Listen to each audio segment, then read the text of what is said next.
The culmination of the gladiatorial games is the pair fights of the famous professionals, magnificent in spectacle and bringing the audience to a frenzy. But they took place in the afternoon, and in the morning the spectators were warmed up by performances of a completely different kind. Everything started innocently enough. Some exotic animals, giraffes, flamingos, ostriches, were led around the arena. Then came the circus performances. Trained monkeys on horses or small chariots, dancing elephants, bulls on their hind legs, pushing carts. Then, large animals were released in pairs and forced to fight each other to the death with spears, fire and whips.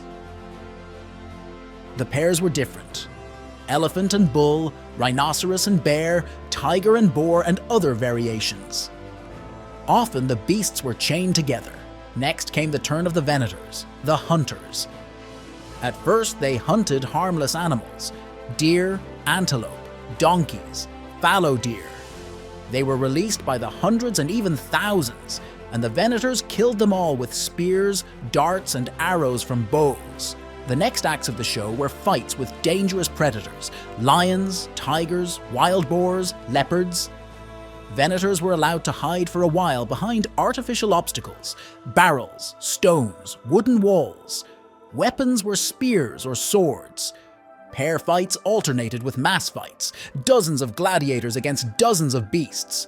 People killed animals, and the beasts tore up people.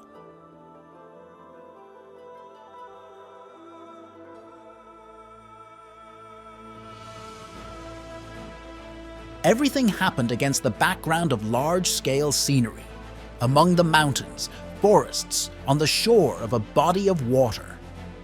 All these props were prepared in advance and were lifted up from under the arena on slanting beams and then quickly removed.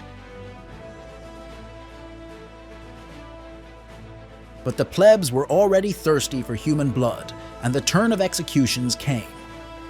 The criminals sentenced to death, the Noxians, were given to the predators in various ways.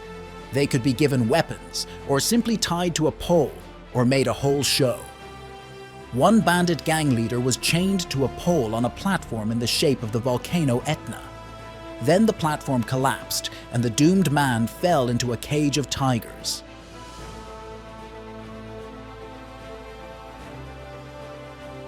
In the afternoon, clowns with wooden swords performed. Demonstration fights with blunt weapons were held. Somewhere at this stage of the games, female gladiators entered the arena.